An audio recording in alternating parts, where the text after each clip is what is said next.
بخاری مسلم کی روایت آپ کے سامنے رکھ دوں، آپ کو سمجھ میں آئے.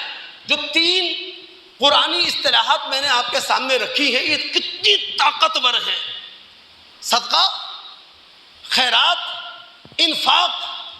اللہ کی قسم، اگر روح کے ساتھ صدقہ کیا جائے، اگر روح کو قائم رکھتے ہوئے خیرات دی جائے، اگر روح کو قائم رکھتے ہوئے انفاق کیا جائے، آپ کا معاشرہ سنور جائے، آپ کا معاشرہ بن جائے.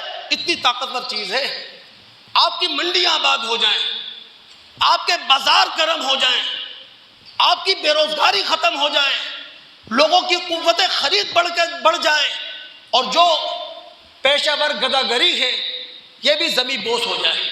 یہ میں نہیں کہہ رہا دوست، یہ ہمارے نبی محمد الرسول اللہ صلی اللہ علیہ وسلم کہہ رہے ہیں. اور میں حدیث آپ کے سامنے رکھنے جا رہا ہوں. زبان زد عام ہے، معروف حدیث ہے. حدیث کو سنیے، حدیث کا مفہوم بھی سمجھیے، اور پھر غور کیجئے. نبی علیہ السلام کی یہ پیش گوئی پاکستان کو بنے ہوئے 78 سال ہو چکے، پوری کیوں نہیں ہو سکی؟ چونکہ ہم ان 3 اصطلاحات، ان کی روح کو ختم کر چکے ہیں. ان 3 قرآنی اصطلاحات کو قبر میں سلا چکے ہیں. اور یہاں عیاشی ہو رہی ہے، یہاں عیاری ہو رہی ہے، یہاں بوگس مدرسے ہیں، یہاں بوگس چندہ ہوتا ہے، یہاں بوگس رسیدیں ہیں، یہاں NGOs بوگس ہیں، یہاں بہت سارے رفاہی ادارے ہیں جو بوگس ہیں. اس لیے صدقہ، خیرات، انفاق یہ آپ سے شعور کا تقاضا کرتا ہے. آنکھیں کھول کر، تحقیق کر کے، سوچتے سمجھتے، جانتے بوجھتے، پڑھ لکھ کر اس کے بعد کچھ خرچ کرنے جائیں. اندھا فیصلہ نہ کریں. اب آپ کے رسول نے کیا کہا تھا؟ حارثہ بن وہاب رضی اللہ تعالیٰ عنہ کی معروف حدیث.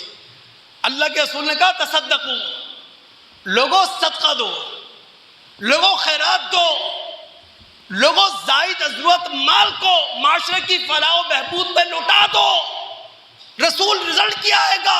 یاتی علیکم زمان، ایک وقت ایسا آئے گا، ایک زمانہ ایسا آئے گا کہ ایک شخص اپنا صدقہ لیے، اپنی زکوٰۃ خیرات لیے گھوم پھر رہا ہوگا، فلا یجد من یقبلھا، اسے لینے والا نہیں ملے گا.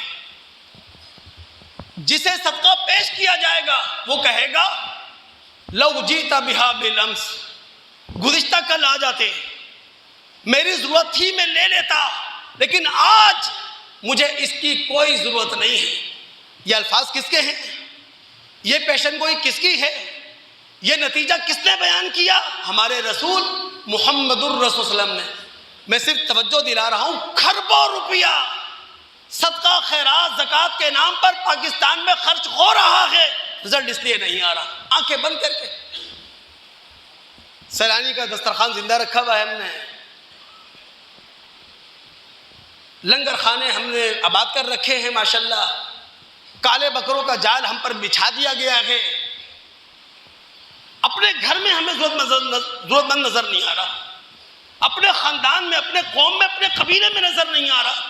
اللہ کے بندو، ہمارے رسول نے یہ بات کہہ دی، ایک مسکین کو اگر تم کچھ دیتے ہو اس کی ضرورت پوری کرنے کے لیے، یہ صرف صدقہ ہے. لیکن اگر وہ مسکین تمہارا قریبی ہو، تمہارا رشتہ دار ہو، تمہارا خونی ہو، اس کی ضرورت پوری کرنے کے لیے جب اس کے ہاتھ میں کچھ پیسے رکھتے ہو، یہ صرف صدقہ نہیں ہے، صلۃ، یہ صلہ رحمی ہے. اللہ رب العالمین کو صلہ رحمی بہت زیادہ محبوب ہے. ہم خاندان، قوم، قبیلے میں لوگ تلاش نہیں کر رہے ضرورت مند، ہم باہر جا رہے ہیں. یہی ہماری سوچ غلط ہے، یہی ہمارا انداز غلط ہے.